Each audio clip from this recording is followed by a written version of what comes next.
Hello, hello, hello. Welcome to Viking Spin.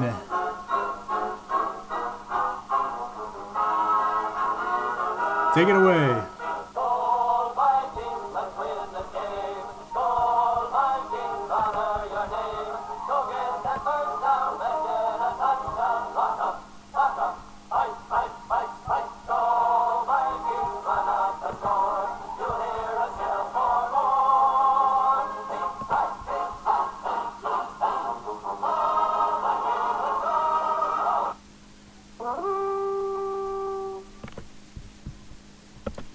Hello, everyone. Welcome to another edition of Viking Spin. I'm your host, Jason, and we've got a season opener on the horizon here. So we're going to get right into the Vikings Saints game. Little pregame podcast here for you. Some storylines in this game. It's on 9/11 Monday night, so there's going to be the anniversary of 9/11 tribute before the game. Also, it is a big night for Randy Moss. He's going to be inducted into the Vikings Ring of Honor that night. So a big night for Randy Moss in U.S. Bank Stadium. So that's going to be huge for the fans. Also, some other storylines. Of course, we know Adrian Peterson comes back to town. So that's a big headline there. Peterson taking on the Vikings in a Saints uniform. Playing for the Saints, of course, that means Sean Payton, the head coach of the Saints. He was there during Bounty Gate back in 2009, where the Saints, played dirty against Brett Favre and company. We still have not forgotten that. Of course, it's also going to be another storyline is Sam Bradford versus Drew Brees, the quarterbacks. Last season, Sam Bradford broke Drew Brees' record and now is the all-time completion percentage leader in a single season in NFL history. Bradford broke Brees' record last season, so that's a storyline to follow there as the two of the most accurate quarterbacks in the league go up against each other on Monday night. And also, you've got the season debuts for the Vikings rookies, Dalvin Cook and Pat Elflein and Ben Gedeon, all starting. They all won their position battles and are going to be starting at running back, center, and will linebacker, respectively. Plus the Viking debuts of our free agent additions in Latavius Murray, left tackle Riley Reif, right tackle Mike Remmers, cornerback Tremaine Brock, and tight end Blake Bell. So with that, we will go straight into the injury report with some updates. Looks like the Vikings only have one player listed as out, and that is backup guard Danny Isidora, who was limited in practice the other day. My guess is he'll be ready to roll next week, but Isidora probably wasn't going to be one of the 46 to dress this week anyway, so it's not that significant in terms of playing time at the starting lineup. The only other Viking listed on the injury report is Tremaine Brock, who is questionable, so a 50-50 chance that he'll play with a groin injury. But compared to last season, the Vikings are very, very healthy. They have no starters injured. So that's a huge thing there. Looks like Brian Robinson, who was also dealing with a groin, was taken off the injury report. So he's definitely going to play, and that's a big plus. When you're playing against Drew Brees, you want as many pass rushers as you can possibly get on the field. And of course, when the Vikings employ their nickel and dime defenses, they have Griffin and Hunter at the defensive ends, and they slide Brian Robinson inside to defensive tackle to get the maximum pass rush there. The Saints, I haven't seen their updated report for today, but as of yesterday, it looked like linebacker Stephon Anthony was questionable. Of course, out for them is going to be their starting left tackle, Terran Armstead. So rookie Ryan Ramczyk will be getting the start at left tackle. He's got to face Everson Griffin, and I'm sure the Vikings will rotate Donnell Hunter over there as well to give him some different looks, and test him out. And then, of course, we knew about Willie Snead's 3-game suspension, so the Saints slot receiver is not going to be in the game tomorrow. And so those are some significant missing pieces there for the Saints. I'm going to analyze the units one by one in terms of matchups here. And first we'll start with the Vikings offense versus the Saints defense and the matchups that I'm most interested to see. It will be interesting to see if the Saints try to get their best defensive player, and that's defensive end Cameron Jordan. Whether he's going to line up on the left side or the right side, is he going to be facing Riley Reef or is he going to be facing Mike Remmers? My guess is the Saints will probably try to get him isolated on Remmers, since that would be the more favorable matchup for them. The Vikings will probably, if the Saints do that, will I'm sure they game plan a little bit to help out Remmers on the right side, with a back or a tight end chipping and helping. So I expect that. I also expect the Vikings to probably employ some screen passes in the game to offset that pass rush. Jordan is probably the best player that they have on the defensive line. Sheldon Rankins inside is a pretty quality defensive tackle, young guy. He'll be going up against Pat Elflein and Nick Easton. I think they can handle him. The Saints' other defensive end, Okafor, I don't think is that much of a guy to sweat. So really the main guy to focus on is Cameron Jordan for the Vikings. At the second level, the linebackers, it looks like they've got Monte Teo starting at linebacker, Craig Robertson, and Klein is the other linebacker. Looks like their draft pick Anzalone did not win the starting job. These guys I would say, are susceptible to get beaten coverage. So I would look for the Vikings to utilize Kyle Rudolph in this situation. The Saints may even be forced to bring some of their safeties down to cover Rudolph, and that's going to do is that's going to leave their cornerbacks exposed. So the Saints corners simply do not match up against the Vikings wide receivers. So I think Adam Thielen and Stephon Diggs should have their way with the Saints cornerbacks. So the key will be for the Vikings is establishing the running game with Dalvin Cook and Latavius Murray. If they can do that, keep themselves ahead of the chains and down in distance, and they can set up the play action passes later. So if I were the Vikings, I'd probably go run heavy early and some quick passes early, and then hit them with the deep play action stuff later, because I think their corners will bite, and I don't think they're any match for the precise route running that Diggs and Thielen can bring. So that's definitely something that I would exploit for the Vikings. The screen game could be really big, like I mentioned, to get guys like Dalvin Cook or Latavius Murray, Jerick McKinnon out in space against the Saints defense. Probably not the best tackling group out there. Could be big. And of course you want to control the clock and keep the ball out of Drew Brees' hands, which takes me to the next matchup, the Vikings defense against the Saints offense. Now Drew Brees is a good quarterback, a very, very good quarterback, but he is missing some pieces, and I like how the Vikings match up against what the Saints are going to put out on the field. Now Xavier Rhodes, I'm confident can cover anybody in the league, and that includes Michael Thomas.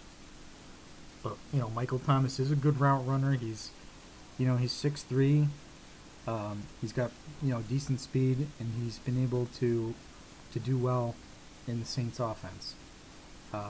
He's a second-year player, but he plays like a vet.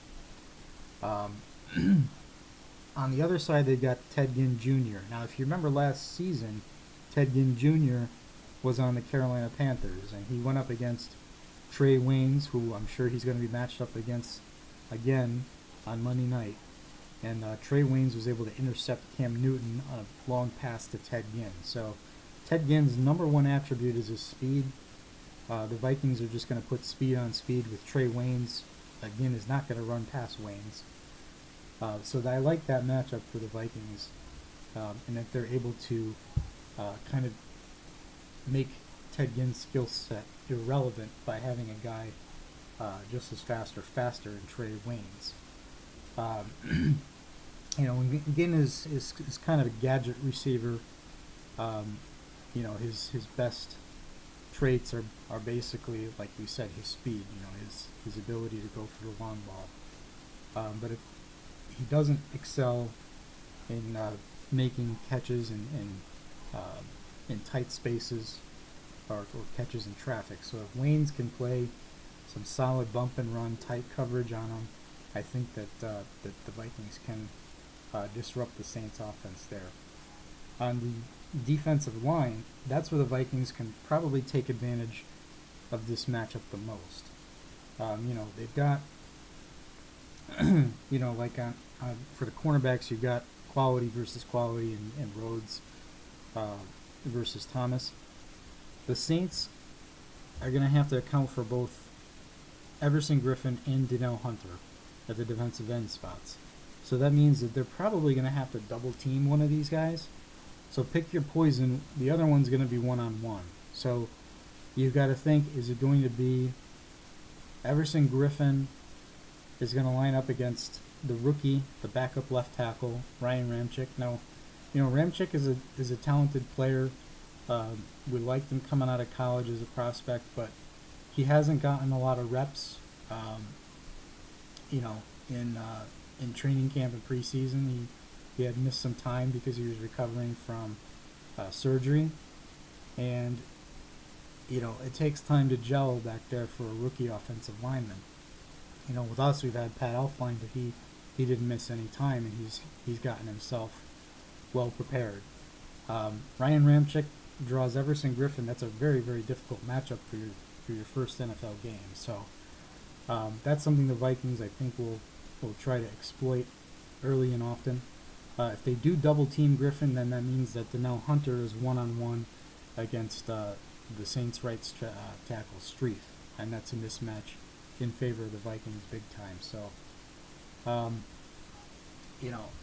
that's a way that the Vikings can get some pressure on Drew Brees and get him, disrupt his timing and get him off of his game and make him make throws he doesn't want to. The Vikings also may try some inside pressures with the linebackers, the blitz and the bluff packages. Zimmer is going to want to show a lot of different looks. Are they coming in the double A gap blitz, or is it a bluff? Is Harrison Smith coming off the edge, or is that a bluff? Those are the things that Mike Zimmer does so well against opposing offenses. So with a quarterback like Drew Brees, he's got the ability to cork it downfield deep. You just have to play tight coverage, which the Vikings corners are capable of doing. But probably the most important thing to do in this game is to stop the run. And I would expect the Saints will probably try to run the ball on early downs or go play action on early downs, but they're going to try to establish the run. And one of those guys they're going to try to do it with is, of course, Adrian Peterson. So, Peterson, if you can, he does a lot of dancing behind the line of scrimmage, but he doesn't quite have the quick twitch that he once had. So if you can get a little bit of penetration in the backfield and make him think for a minute there, I think you can slow down Adrian Peterson. And that's kind of what we saw in his preseason. He was struggling to get himself off the line of scrimmage. Otherwise, the Saints have Mark Ingram, who was their leading rusher last season. He's a good, solid back. That they'll also try to use as well. Their other running back is Alvin Kamara. He's more of an all-around back who can do some receiving out of the backfield as well. It'll be interesting to see if they put him in the slot. And the Vikings will probably, I'm guessing with Tremaine Brock still kind of learning the Vikings playbook, I'm guessing you're probably going to see Terrence Newman in the slot for the most part. Mackenzie Alexander may get a few snaps, but his struggles in preseason lead me to believe that the Vikings are going to trust Newman out there more so than Alexander. So be interesting to see who's in the slot, if they go with Kamara, or are they going to go with a traditional receiver like Coleman or somebody like that. Definitely hurts the Saints not having Snead though. On special teams, the Vikings are going to. It looks like Jerick McKinnon indeed won the kick returner job, which I'm excited about. It's great to have a running back there with the vision and instincts on special teams, and I think we saw that on his 108-yard kick return that he had during the preseason. The steady, consistent Kai Forbath won the kicking job. Kai actually spent time with the Saints in 2015, so an interesting connection there. And then, of course, you've got Ryan Quigley won the punting job, and Marcus Sherrills will be the punt returner for the Vikings once again. Sherrills one of the best in the business in that department, and I expect no less from him here in 2017. And I think if the Vikings can, some of the keys to victory here for the Vikings would be, I think, to get off to a fast start on offense, stopping the Saints' run game first and making Drew Brees one-dimensional. I think if we can force a turnover on defense or on special teams, that'll go a big way for us. Of course, Las Vegas has the Vikings as 3.5-point spread favorites to win the game. I'm going to go with a prediction of a final score of Vikings 27, Saints 17. I think for some of your fantasy roundup here for the Vikings, I would say the top 3 Vikings for fantasy. So you guys that play fantasy out there, I'm gonna go with let's say the Vikings defense. I think they're gonna force a turnover and get a defensive score. I'm gonna call a forced fumble. Maybe that'll be on number 28. Who knows? And for the other two, I'm going to go with Sam Bradford because of the corners that the Saints are going to trot out there against Diggs and Thielen, and I'm also going to go with Kyle Rudolph. I think he'll have a red zone touchdown or two in this ball game. So those are my predictions there, and I hope you guys check us out, of course, on Facebook and Twitter. And we thank you so much for coming back for another edition of Viking Spin. And we'll see you next time. So long.